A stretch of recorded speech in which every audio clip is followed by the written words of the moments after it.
The train has changed the world we live in more than any other single machine. From the moment the first locomotive steamed into action, designers have been building trains to go faster and faster. 150 kilometres an hour, 300 kilometres an hour, and now 550 kilometres an hour. When you think of what a train actually does, the loads it carries, the speeds it goes, it's pretty astounding, really. It's a rush. I mean, you get on the train and it accelerates. It's kind of like flying on the ground. We're going 9 times the speed of sound, or Mach 9, tomorrow night. And maybe, in the not-too-distant future, the ultimate train will go supersonic. 2, 1, 0, fire.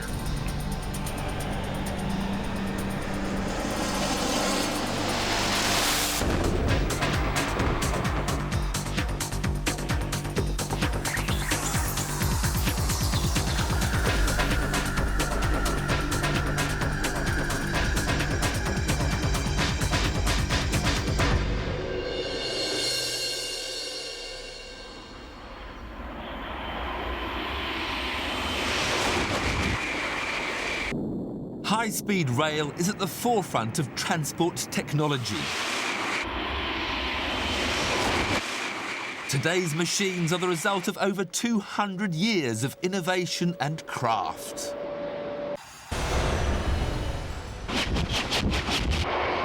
Countries around the world are now locked in a battle of technology to produce the fastest and best railway system on Earth.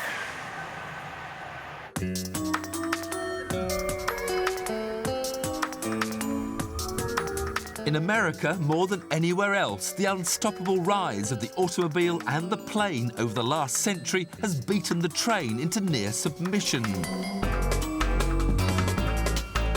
But with gridlocked roads and crowded skies now a daily occurrence, train technology is again making a comeback. In the year 2000, Amtrak unveiled their answer to the 21st century's transport problems.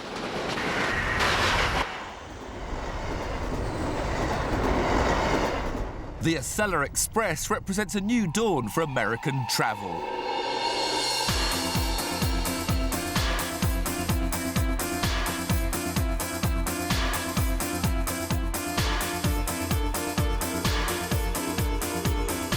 The Acela is faster than any train America has seen before, travelling at 240 kilometres an hour along a 100-year-old route known as the Northeast Corridor.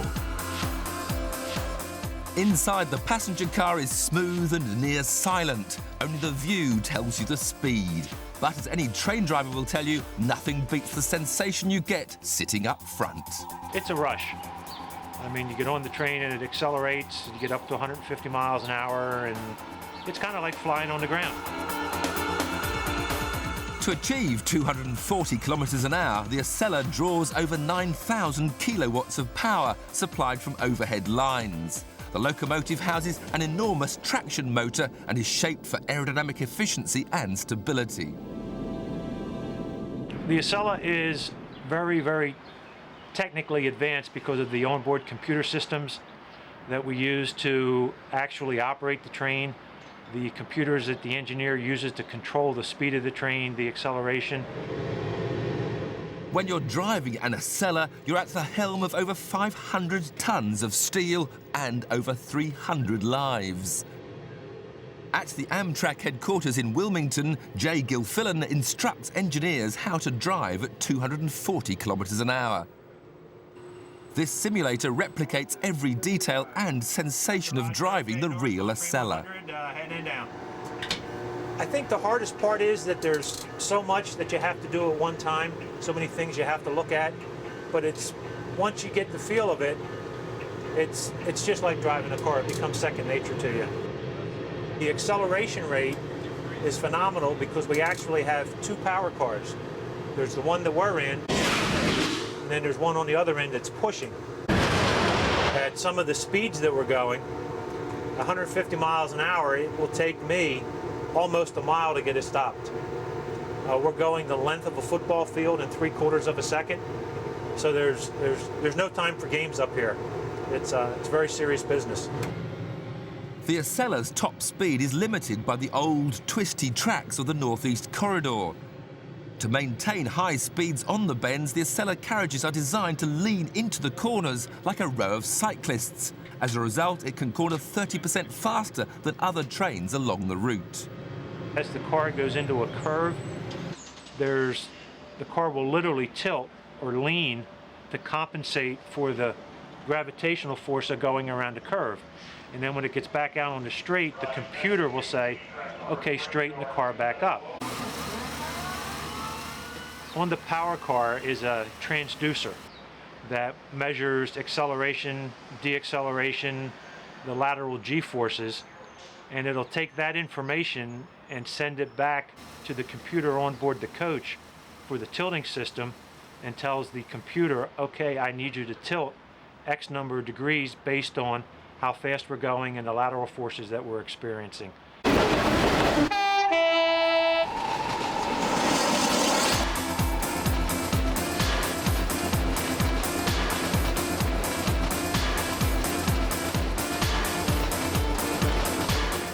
Amtrak is confident that their new high-speed train set will make a significant dent in the fortunes of the airlines. From downtown New York to downtown Washington, D.C., the Acela claims to be able to get you to your destination faster than any of its rivals. So we decided to put their claim and their train to the test. Every day, tens of thousands of people make the journey from New York to Washington, D.C. And the best way to get there is a matter of hot debate. Meet Hadley and Sarah. Hadley Wasson prefers to make the journey by plane. Sarah Sattel swears by the Acela Express. They're making the same journey from the Empire State Building to the White House, and it's a race to see who gets there first. Let's go. 1, 2, 3.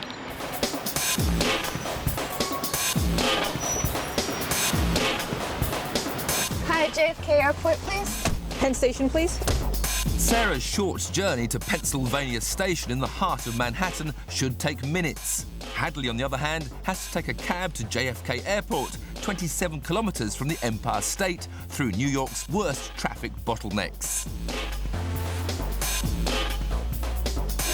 Once through security and check-in, Hadley's flight will take her direct to Reagan Airport. Sarah will board the Acela, riding the 370 kilometers to downtown DC by train. Then it's a race by taxi to the White House. I prefer flying because taking the train can be more expensive than taking a plane. The time that you save really isn't all that much, and I don't think you even do save any time. The only irritating thing about flying is having to go through security. Hadley's going to be left in the dust. Sarah's going to emerge the winner. Oh, I'm gonna win. They're both sure of success, but who will get there first?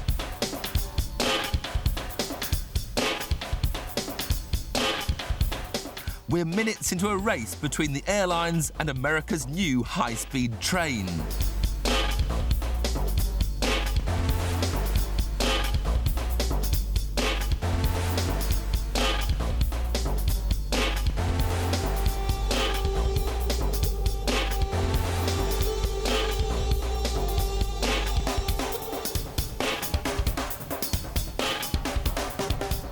With the station situated in the heart of Manhattan, early indications are good for the train. Hadley is stuck in traffic on her way to the airport, and Sarah is already getting settled on the Acela Express. We are less than an hour into the trek down to DC. I'm pretty sure I'll beat Hadley there because the train's on time. She does only have an hour flight down to DC. She'll have to face traffic though. Got my seat, relaxed. I can pull out my laptop if I want, chill out, listen to my iPod.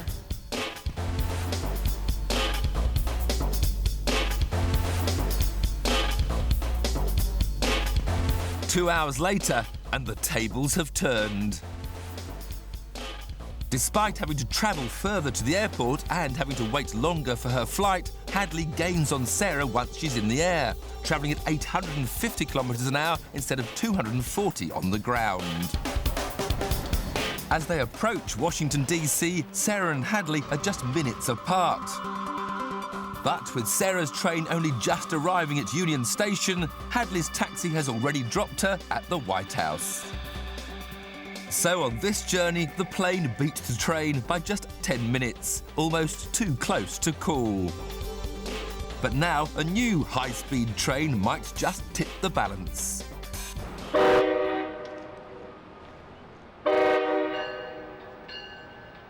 As an electrically powered train, the Acela is currently confined to the northeast corridor. But now a new model in Canada has borrowed a trick from the airlines. It uses jet-age technology to generate enough power to conquer the non-electrified routes in America as well. The jet train. We are able to reach high speed, we are able to reach acceleration comparable to electric train in operation today, but we don't need the electrification that's normally required for those trains. On the outside, the jet train looks exactly like the Acela. It's not until you board the locomotive that you can spot the difference. Engineer Daniel Hubert explains. Essentially, this is exactly the same cab as the Acela Power Car that's presently in operation on the Northeast Corridor. The only difference would be this small button here. The black switch controls this train's secret. Housed inside a soundproofed compartment, a jet turbine engine. This is the art of the jet train locomotive. It's a PW 150 derivative that can develop 5,000 HP, which is the equivalent of about a 50 car engine. The turbine itself was extracted from a working aircraft and now powers the train by producing electricity to drive the motors. It's so efficient and lightweight that the jet train can match the top speed of the original Acela. It's that combination of high power and low weight that enables us to go at the fastest speeds possible. We've tested it at Pueblo up to 250 kilometers per hour, or 156 miles per hour. We also have the tilting technology that enables to go faster in curves and also provide much better passenger comfort. If it fulfills its potential, the jet train could be running throughout America within 5 years.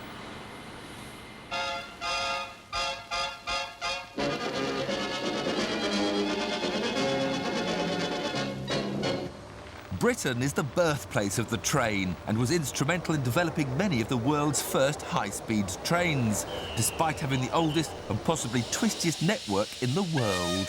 The Silver Jubilee, drawn by the streamlined Silver Link, left King's Cross. She is to run regularly between London and Newcastle, and on her trial trip, she attained a record speed of 112 miles an hour. Speed, comfort, and a wild modern beauty.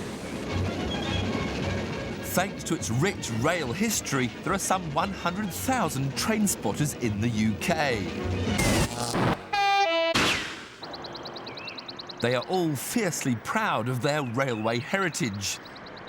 And this man is no exception.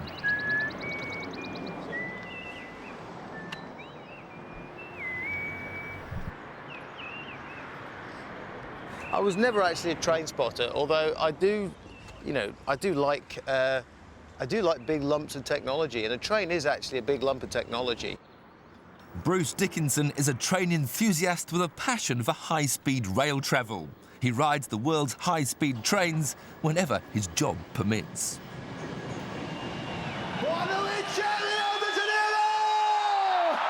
Bruce is rock band Iron Maiden's lead singer. We're going to do a song now. We want to dedicate it to everybody. Despite fame, fortune and cult status, he still finds time to indulge his very British passion.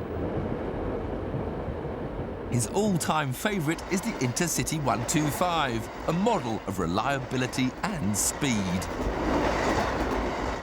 Well, I have to say, I mean, I have a big old soft spot for the relatively, obsolete now, bless it, but the old high-speed train, because it was one of the very first high-speed trains, and it was also, it was an independent power source. It wasn't dependent on, electrical power and pantographs and things like that, and it rocked along at a fair old lick. But Britain's high-speed trains have always been limited by the age of the network, unable to reach the highest speeds on their twisty Victorian tracks. To overcome the problem, British Rail launched the Advanced Passenger Train, the APT. The world's first tilting train, it was a huge success when it was introduced in 1979, breaking the UK speed record at 261 kilometres an hour. But the APT was withdrawn from service a few months later, thanks to bad publicity after the tilt mechanism stuck with journalists on board.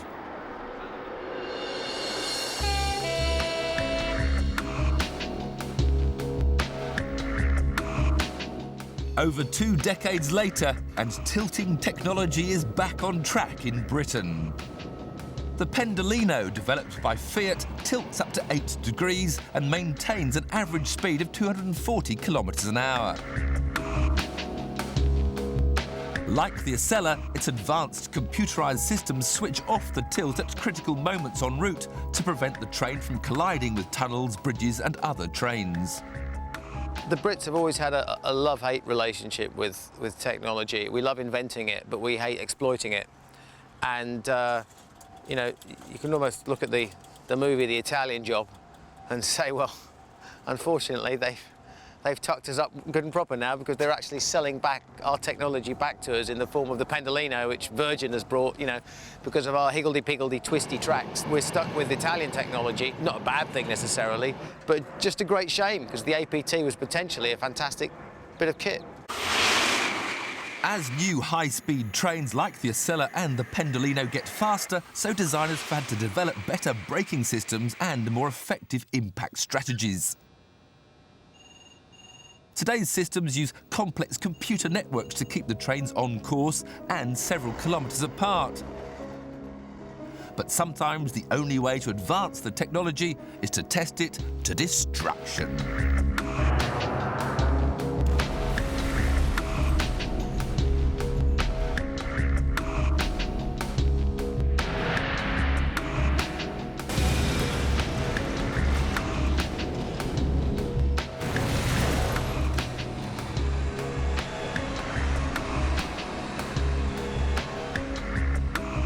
Crashing trains is a crucial part of assessing how the structure of the carriages react under the forces of impact.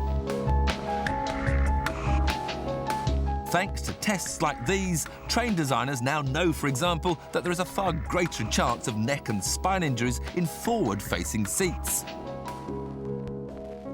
When Amtrak designed the Acela, they weren't only concerned with how fast can we go. Their primary concern was the safety of the passengers and the safety of the engineers. The cab of the locomotive is designed in such a way that there's actually a built-in refuge area that, in the event of a collision, that the engineer could go to for his safety, and the locomotive would basically crumble around him. There's crumple zones designed into the cars. There are energy-absorbing devices. Part of the knuckle is a hydraulic energy-absorbing device. There are buffer plates between each car to absorb the impact. I don't want to say it, but it's designed to withstand an accident. The American trains are built primarily out of steel, where the European trains, I believe, are a lot of aluminum-type metals, which are a lot lighter, and they're able to go faster, but they won't withstand an accident as well as... It's kind of like if you're driving around in a tank in a Volkswagen and you run into a telephone pole. I'd prefer to be in a tank. When trains crash for real, it's easy to understand why designers put so much effort into protecting passengers. But it's not always the train that's to blame. If the track breaks or cracks, there is little that can be done to stop a train derailing. In October 2000 at Hatfield near London, a technical failure caused a high-speed accident on an intercity 225. It would have lasting repercussions for Britain's railways. Bev Adshead had recently started a new job as a buffet attendant on the train. You read about these things, they don't happen to you, they happen to somebody else. And suddenly, this thing's happened to me. At 12:10 p.m. on October the 17th. As the train rounded a bend at 185 kilometres an hour, a rail under the carriages cracked. The train derailed, overturning as it ploughed into the ballast. I just sort of grabbed hold of this doorway, hoping that I wouldn't slide back into the window, and just really hoping that train would either stop or that I'd just go unconscious so I didn't know anything else. The buffet car was thrown into the air before coming to rest in the undergrowth 15 seconds later. We actually climbed out of the roof. So half of that carriage, the roof was literally ripped off. It would highlight a major problem for high-speed trains everywhere, that heavier, powerful locomotives cause more wear and tear on the track. As a result of the Hatfield tragedy, the entire rail network in Britain is being overhauled and improved. And the rail companies are determined to develop new technologies that will make their tracks safer.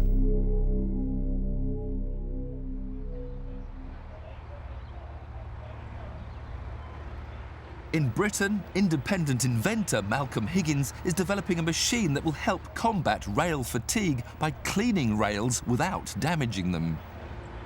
I didn't know anything about lasers, I didn't know anything about trains, I'm not an engineer, so I seemed well qualified to take this idea forward. High-tech, mobile maintenance is the key to keeping high-speed trains on track. Currently, the biggest problem rail operators face is keeping rails free from damaging leaf residue. You can see here a fairly typical example of dirty rail. The black area here gives some idea of what leaf residue looks like. Vortices along the side of the train pick up the leaves and actually force them in between the wheel and the rail. Repeated roll-ins of the wheels actually roll them into this Teflon-like coating on the surface. Then when you get water on it as well, becomes like a skid pan.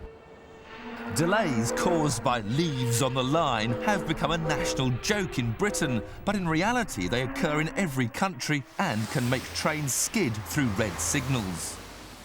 Currently, rail companies use high-pressure jets of water and sandite, a kind of abrasive gel, to try and combat the problem. But this method is not 100% efficient and comes with its own set of problems. Leaving behind tough grains of sand only increases the chance of track fatigue and the potential for damaged rails. Malcolm's invention will revolutionise the whole approach to rail maintenance. For 4 years, his team have been experimenting with laser light as a means of stripping leaf residue from the rail. Soon, it will be tested out on the real rail network.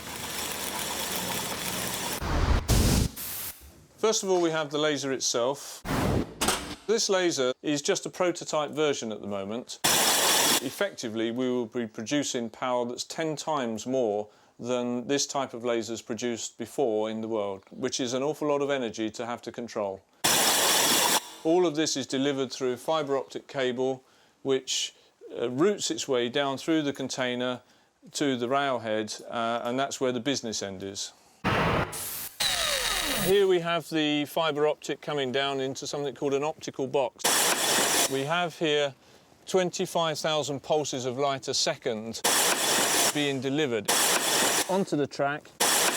We're keeping the light contained by this bottom shoe that protects us all and makes sure that the light that we're using doesn't cause any damage to our eyes or indeed to any little furry animals that might be by the side of the track or anything like that.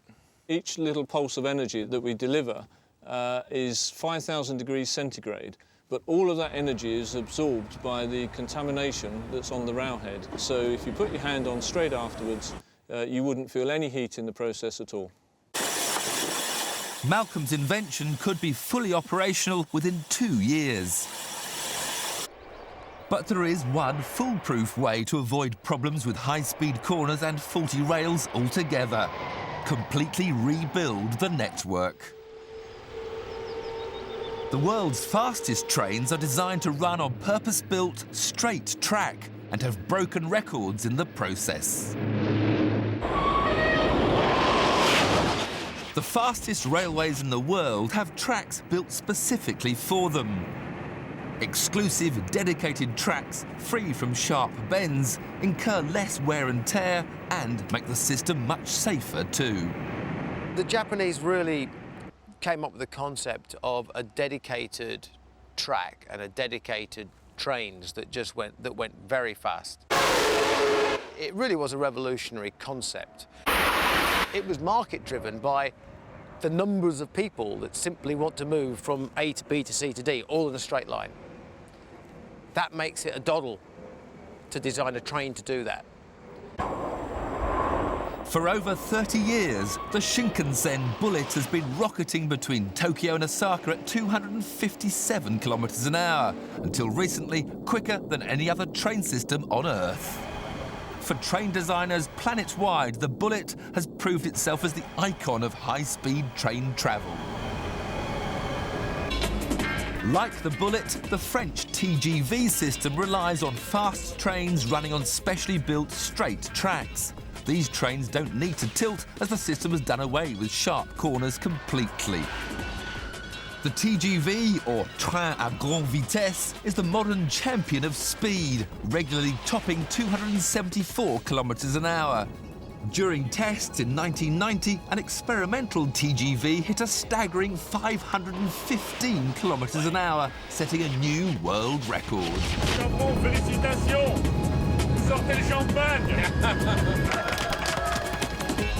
The TGV's secret of success is in its engineering. There are half the number of wheel assemblies, known as bogies, giving the carriages an ultra-low centre of gravity and vastly reducing the overall weight and friction of the train.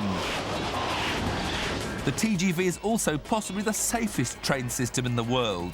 The positioning of the bogies reduces sideways forces on the carriages, making derailing much less likely. Part of the reason that it has never been involved in a fatal accident. It's truly a source of envy for France's neighbours. We somehow got caught up in all the red tape and were unable to do something as simple as the French, which is put one pantograph on the front of the engine and run a cable down the train and power the back car.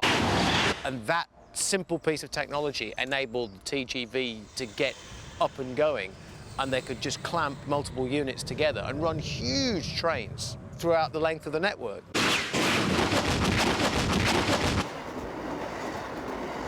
In the not-too-distant future, French technology is set to revolutionise rail travel for one of its neighbours.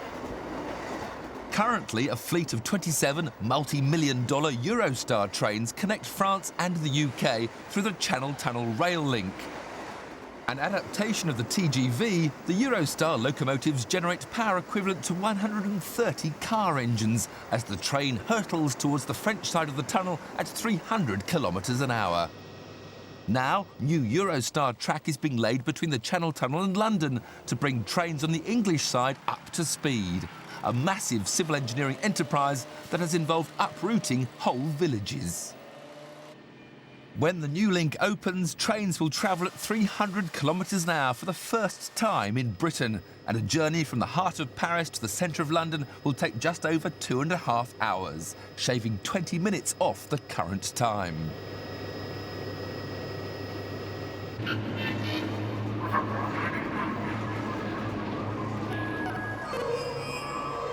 High-speed train systems that run on dedicated track are so reliable that accidents are extremely uncommon.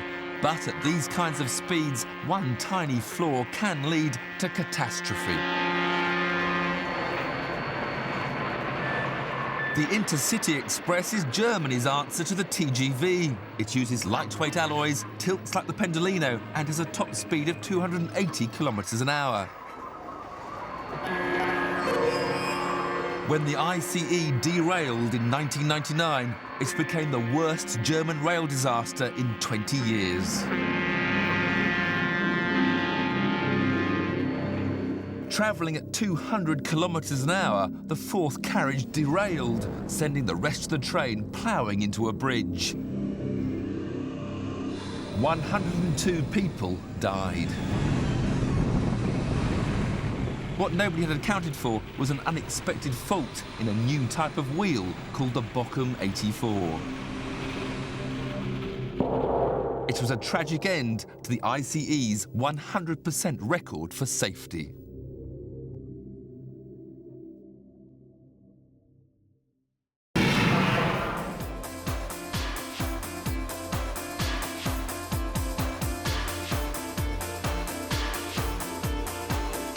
The ICE accident highlighted a problem that all railways face, that mechanical parts can fail without warning. If you want to go even faster and remain safe, modern thinking suggests you have to do away with rails and wheels altogether.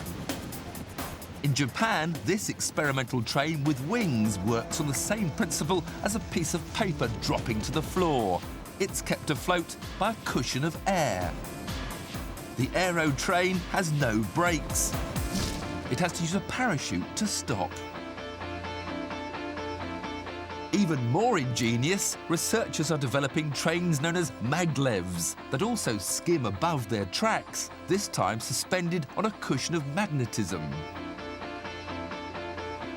In 1999, an experimental maglev in Japan sped to 552 kilometres an hour, breaking the passenger train world record previously held by the TGV. Magnetic levitation was first developed in the 1960s by British inventor Professor Eric Laithwaite. This is a linear motor, and that's just a fancy name for a row of electromagnets. This is a sheet of aluminium. When I put it on the motor and switch on the magnets, something pretty dramatic occurs. If I try and put it back now, you see I can hold it with finger and thumb because it tries to float. But it isn't stable sideways. If I get it a bit off center, it tends to fly off. Let it go, and there you have propulsion without physical contact. Like Laithwaite's linear motor, the maglev track contains a row of powerful electromagnets that create enough upward force on magnets in the train to lift it into the air. And that when switched on in rapid succession, provide enough horizontal force to propel it forward. To brake, the magnetic field is simply reversed, and magnetic forces act on the train in the opposite direction. Today, a prototype in Emsland, Germany, carries passengers around a 30-kilometre test track at super high speeds.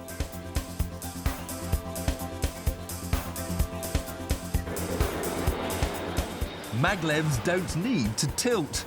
The track is already steeply banked to 12 degrees to accommodate high-speed bends. There is no motor on the train, it's in the track, making the maglev far lighter than normal trains, and even though it consumes a third less power, its acceleration is 4 times better than the TGVs.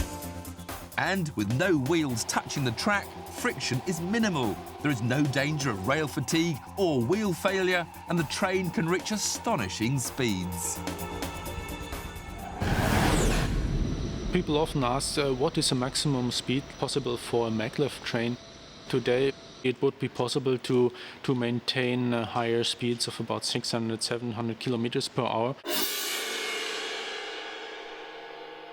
Germany is famous in the world for engineering capacities, but I think even in other countries it would have been possible to build up or develop a system like this.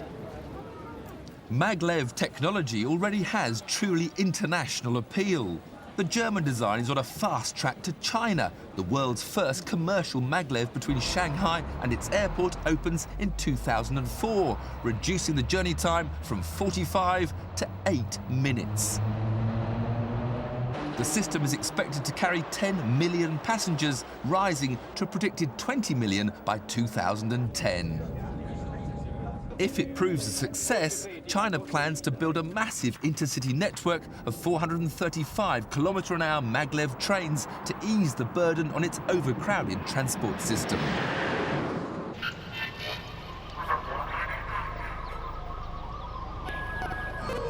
For the future of maglev technology, the sky is quite literally the limit.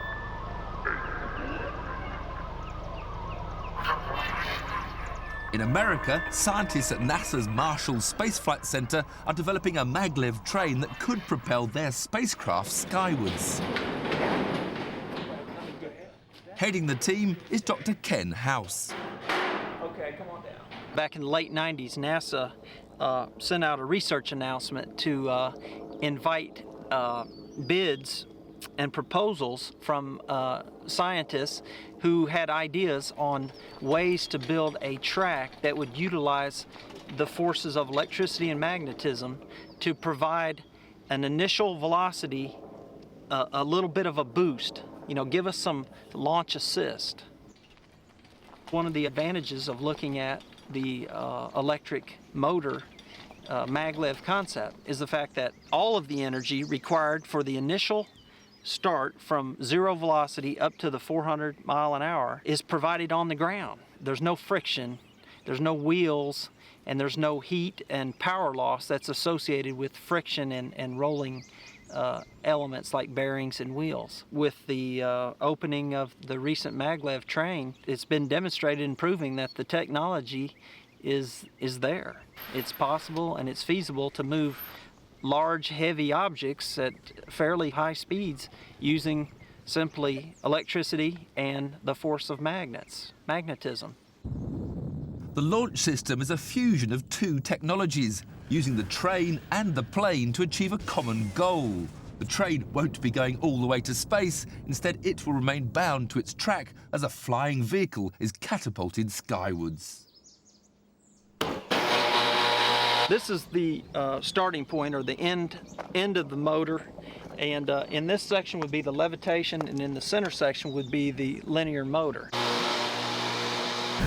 This bed here provides the levitation force, or the uplifting against gravity.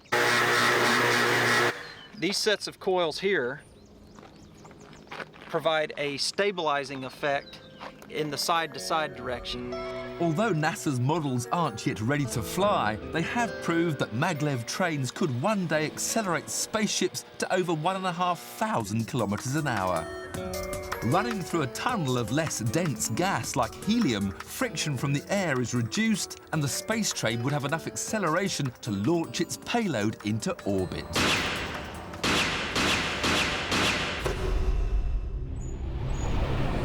But just how fast can the ultimate train go? The answer may be here at the Holloman Air Force Base in New Mexico. If any train deserves the prefix of ultimate, this has to be it. The Air Force's Hypersonic Upgrade Program, or HUP, has taken over 5 years and $20 million to perfect.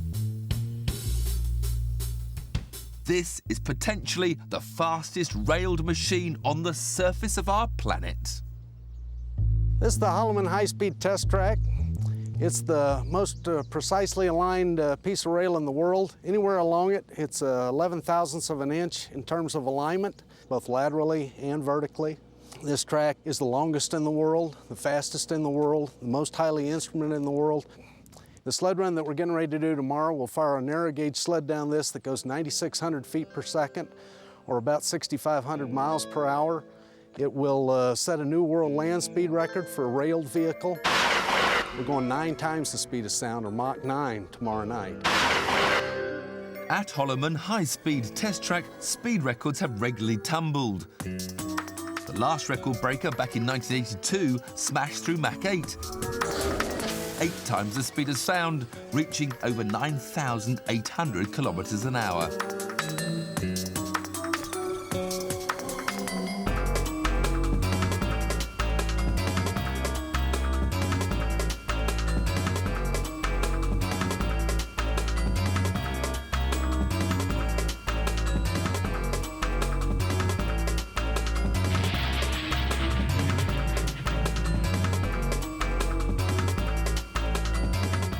The rail track is used for a variety of military high-speed research programs, from testing ejector seat systems to observing missile ballistics. These are ground-based tests that pave the way for flying prototypes.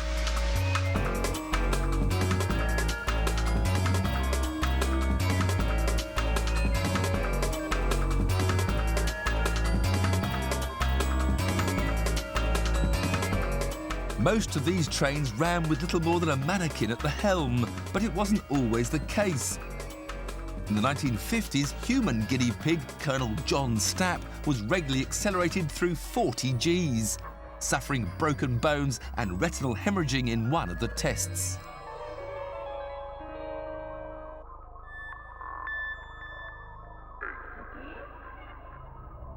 The HUP train is designed to deliver a warhead into its target at the highest possible speed.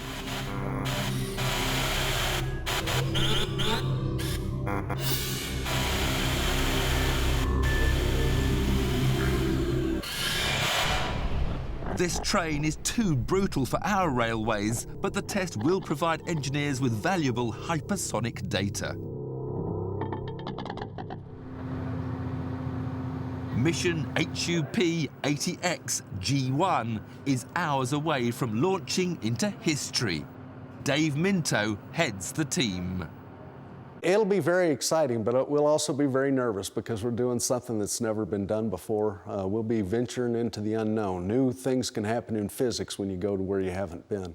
We've done an extensive amount of modeling and simulation to try to make sure that we know exactly what's going to happen. But modeling and simulation is only as good as the physics we know. So there is an element of the unknown. Essentially a missile on rails, the HUP train is kept inside a protective tent until moments before the run. All right, well, this is the first stage of our sled train. It's got 5 pupfish rocket motors, which is the first stage of the multiple launch rocket system. Burns for about 1.5 seconds. Then we'll light up a second stage. The second stage has 6 of the same rocket motor, the multiple launch rocket system first stage. The third stage rocket motor is a new rocket motor that we've had developed. We call it the Super Roadrunner rocket motor. It produces 228,000 pounds of thrust, burns for about 1.4 seconds. That'll get us up to about 4,000 feet a second. And then we'll light up a fourth stage, which is the same rocket motor again, 228,000 pounds of thrust. Now that'll get us up to 9,600 feet per second, or about 6,500 miles per hour. This train is designed to cover its single 4.5-kilometer journey in a mere 6 seconds. Like a multi-stage space rocket, each section fires and then breaks away, accelerating the payload to a speed that's over 4 times faster than Concorde. But this train won't be stopping at a platform. It'll be slamming into its destination at full speed.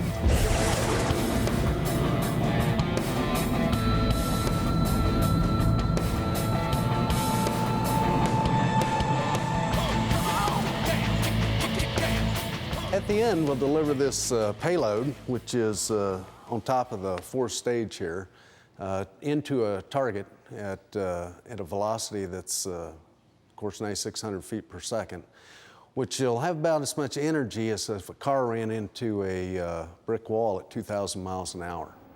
Instead of wheels, which would tear apart, the train uses reinforced steel slippers that literally slide along the track.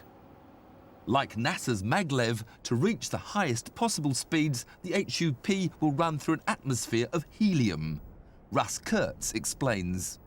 We've got this helium tube, we call it, which is basically 4 mil plastic that we create around the track, and we fill with helium. And helium, as you know, is 1/7 the density of air. It cuts down a great deal on the drag and enables us to reach these higher speeds.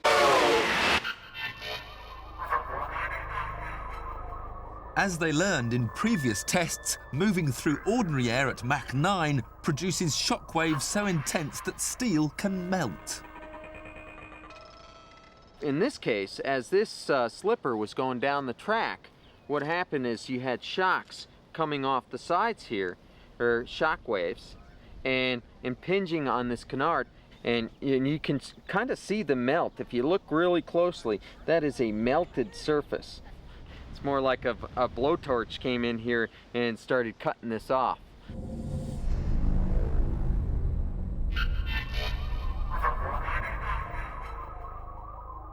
From a safe vantage point 1 mile away, the world's media wait patiently for word that all systems are go and the fastest train on Earth can launch. So you're going to hear 10, 9, 8, 3, 2, 1. It's going to resume, so there's a gap there. 10, 9, 8, 4, 3, 2, 1, 0, fire.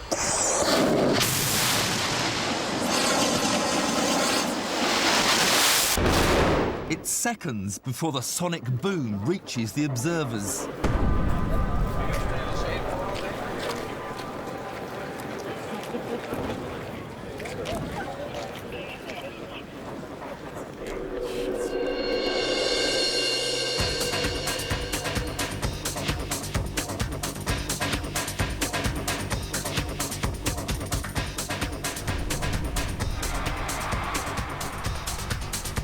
Footage from the high-speed cameras shows the helium tube shattering as the train speeds through it. And still shots reveal hypersonic shockwaves trailing in its wake.